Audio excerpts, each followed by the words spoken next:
Welcome, folks, to episode 2 of Let's Play Mount and Blade with Fire and Sword. I'm Nye. You might notice that camera shifted a little bit. Apparently I screwed up, and YouTube only likes 15-minute long videos, so I had to change things a little bit. So, had to backtrack. We are now off to fight our first battle. You know, if we can find them. Because they haven't been sitting around, they've run off, and now we've got to hunt them down. And there they are. Sort of. Over in this general direction. Or at least I thought I saw them. Ah! So there's me, there's the looters, and we're going to hunt them down and gut them like fishes.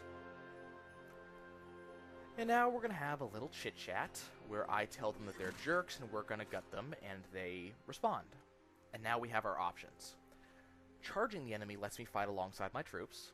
Ordering my troops to attack without me means I don't actually have to deal with the battle, but just remember, troops are not as effective without their commander, so if I do that, I'm gonna take some losses. Or, because I'm the attacking party, I can just split. But what fun would that be? Let's charge and have a battle. Welcome to the field of battle. There are all of my units.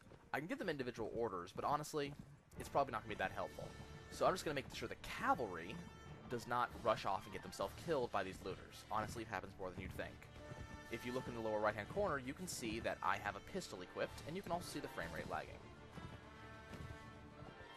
And you can also see them shooting at me. Guns are probably one of the most dangerous things that you have to deal in this game, because honestly, these guys are not as bad with their guns as you'd expect them to be. I'm just going to move around, and I'm also going to tell my cavalry to charge instead of running around like idiots, so that way we can get some kills in, and I don't have to kill all of these guys by myself. And I killed someone! Cheers! And got some experience. Let's see if I can slice this guy in half. Or not. Actually, I lost him, which is not good. One thing to note is that if you're not doing a projectile weapon, there is no friendly fire in this game, so feel free to just run and attack your own guys just for fun. Of course, when you have your gun, you can actually kill someone and lose morale. We have won the battle. All of them lie stained on the ground. Press tab to leave, and it'll tell us our casualty list. We lost a scythe wielder, big whoop, and one of our horsemen was just wounded. Nice, he'll heal up later on. All 7 brigands were killed instead of wounded. We move on and see what we've been given.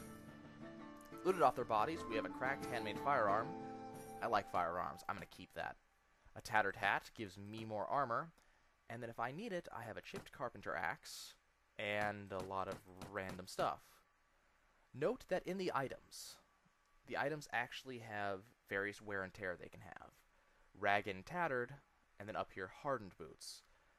Those are going to be better than what I have now, so we'll wear them even though they'll make me look like an idiot, and move on. Now I have stuff to sell. And honestly, that looks better anyways. Well, now we're off to a good start. We have some money, we have some experience, and we're going to make this town feel a lot better about us. One kind of obnoxious thing to note about Mount and Blade is that time passes as you move, while it stands still when you're paused. What this means is that we're going to cycle through day and night. What annoys me about this is not only does it mean we get to fight in the dark, and my monitor isn't very good at that, it also means that our vision is not quite as good as it should be, so things can sneak up on you a lot faster. Otherwise, though, not much of a difference. We don't have to worry about shops being closed at night, and don't have to worry about, well, anything much past that. So, heading back to the Zammo place in order to turn in our quest, talk to the Elder, talked about the bandits, and yes, he gave us stuff. Now you may notice down here, our relation with the Polish Commonwealth has increased from 1 to 3. This is actually really good. What this means is that the actual company, the actual country, the Polish Commonwealth, is more willing to work with us. They're more willing to do what we want, and that includes everyone in the actual country. It can almost take the place of reputation in some ways, also can take the place of how nice the people think you are. Well, there's more things we can do, and now we're going to do some bringing in goods. We're going to agree with him, and we're going to help him out. Now, the reason we're going to do this is we're going to learn about trading. Trading is one way to make a lot of money. Takes a little bit of time, but I'm sure we have time to do that. Checking our quest lists, we can check bring goods to Zamo, whatever. He wants 3 bags of salt. This is not going to be the easiest thing. Salt isn't everywhere. The best place to find salt is actually usually close to the coast. So if we check our map, I like to work with Sweden because they have a lot of places really close to each other. Here's us in Smolensk. Let's head over to Riga. Remember, we gotta move in real time. I can't just teleport, as useful as that would be. And so there is some risk for looters. One thing I can do as we move, though I'm going to avoid it for the time being, is we could also be recruiting people. Technically, you can recruit at villages, but I find that they won't give us more guys once we reach a certain limit. Usually I find about that's 30. And you can also see we have extremely bad luck. We are already plagued with a disease. So we're going to have to take our men back to a town, pay to have good rest and food, and wait for the disease to pass. Luckily, we're right next to a town. We can take care of that. If you don't take care of it fast enough, men will actually die, and there's nothing you can really do about it. And given that our company is so small already, I would rather not risk having death on my conscience. It's just not something you really, really want. Minor problem we're going to run into here, though, is the fact that this isn't a major town. We can go into the tavern and talk as much as we like. Looks like I already got the mercenary group here. But, unfortunately, this tavern keeper is not going to actually let us sleep here. So we're going to have to leave and risk actually losing a man. Closest actual town is going to be Riga over here, which we were already heading for. And as you can see, we already lost one of the mercenary pikemen, which I had actually just picked up. As you can see, while there isn't much of a way to differentiate between them, there are going to be the regular fortresses and the actual cities. Fortresses controlled specifically by various countries, and not easy to get into if that country does not like you. That's one of the reasons we want to make sure as many countries like us as possible. The actual cities are easier to get into. You don't really have to pass a check to get in unless you're actively pissing off that company. So let's not do that. We're almost there. Looks like we're going to get away without losing another guy.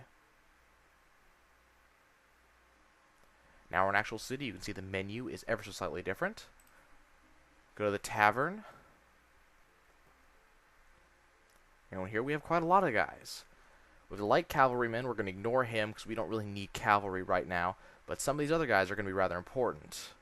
Varvara, Nogai, Fido, and the priest are all our NPCs. Very useful, as I said, for just taking care of special things for us and also being an unkillable member of the party. I'm going to start with the priest because he's actually one of the more useful. Not only is he funny, he's got a bit of an interesting backstory. Namely, he was a priest who did very unpriestly things. We can have him join our party. He will join us for free, thankfully. Not all the NPCs will do that. Many NPCs will actually require you to pay some money to them in order to get them to go with you. Varvara, on the other hand, is a widow who beat the crap out of her husband when he started beating her. And she had to leave, of course, as soon as she did that. She can also bake, which is good, and she hits things, which is fantastic. And, of course, requires $200 for new Moroccan shoes. And we, unfortunately, cannot afford that right now. We'll have to pick her up some other time.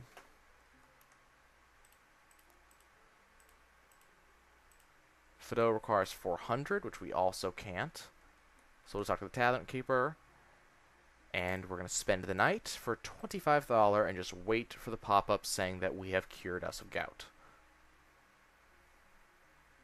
And there it is. And now we can leave.